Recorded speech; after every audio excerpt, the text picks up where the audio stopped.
Okay, I'm using a fast stone capture to do this video. I'm hoping this is going to work, and then put it up to YouTube here. I'll run it off it. My name's Jared Heidinger. I am a teacher at Winston Churchill High School. I teach biology mostly, but other science classes as well. And this is me. This is my skateboard. I'm not very good, but it's my skateboard. So don't mess. It's the end of a long day, man. I'm tired. Anyways, here's what we have. I like using Twitter.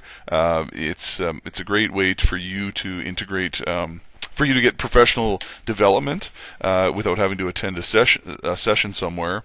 Sessions are good, but professional development happens all the time as you share with other people, and Twitter's a great place for educational sharing to happen.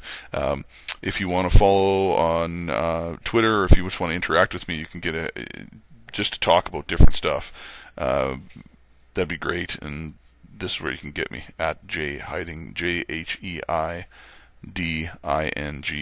I've used this to interact with students, not on like friend level necessarily here, because you got a kind of professional development, your professional responsibility there.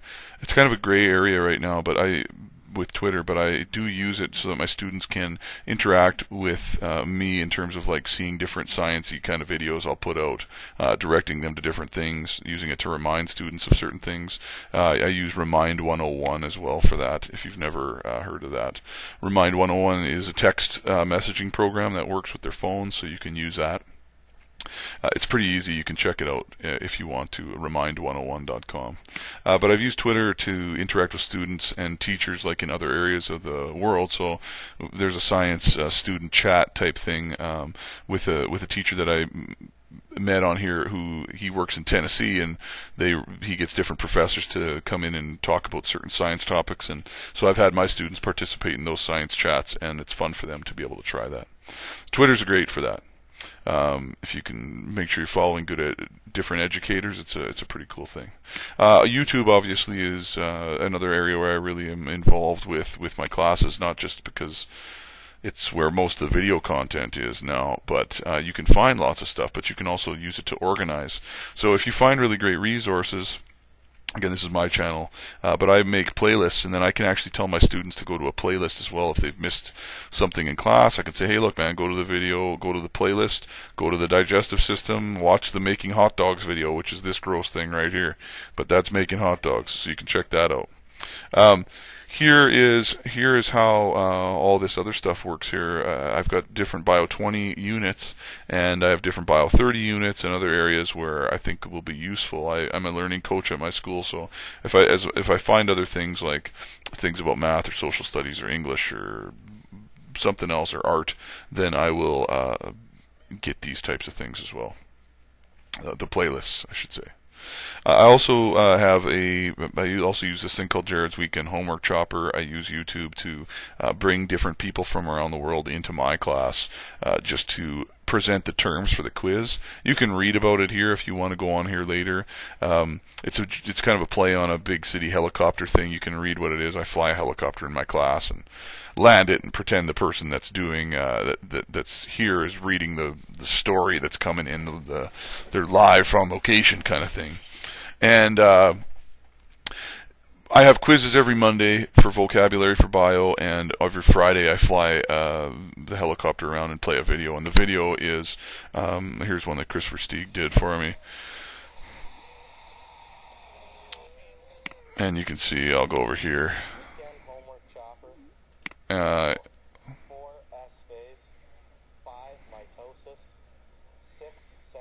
So Chris read like 10 words, and I taught him a long time ago, so it was cool of him to do the video.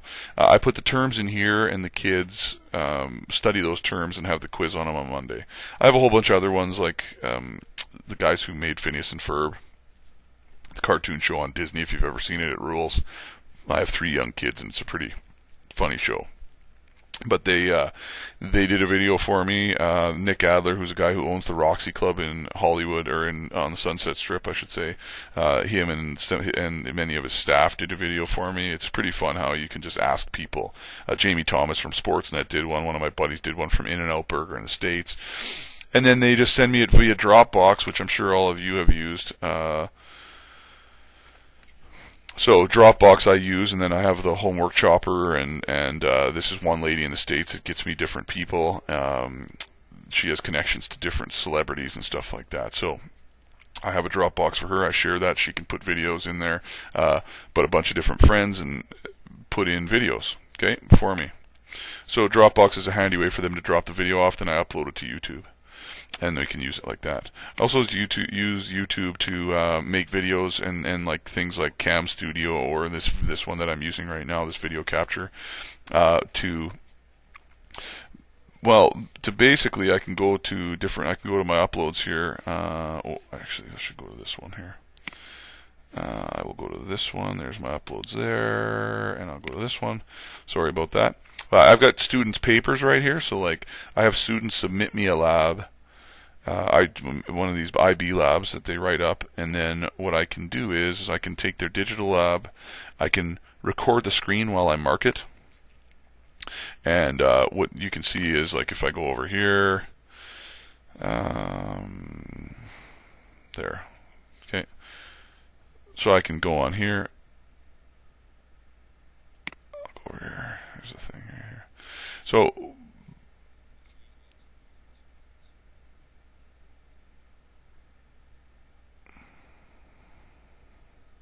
what I'm doing here is I'm scrolling through their lab, and I end up like highlighting different things here and there. So you see this, I can record it, and then I can put the note on there, but as I record the note I can speak about it, I can talk to them about their lab, so that it's a much more clear than just like me scribbling words on a paper. And even though a teacher does their best, still students want more clarification sometimes. This saves me time because I just mark it, do it all at once. They can watch the video, they can get clarification. It's private. I make it a private setting. No one else can view it, and it ends up working out really well. So that's another way to use YouTube to interact with students, is give them a chance to like see their work, you marking their work, hearing you mark their work, and then they can watch it over again and make sure they don't mess it up. So there's a whole bunch of different things that I integrate into my lessons that you try and utilize this. So like when I use Twitter, I get kids to tweet at me photos, or yesterday night we made buns today, like to talk about aerobic and anaerobic respiration, and I made those last night as the test, and I said, look, Bio20, this is what you're going to do tomorrow, and I show them this, and then some kids see it. It's just fun. Okay, so different ways to do this, and different things I can do. I hope I didn't go too long here, but anyways, it's at Jay Hiding. You can get a hold of me later if you want to, and I will talk to you later. Thanks for your time.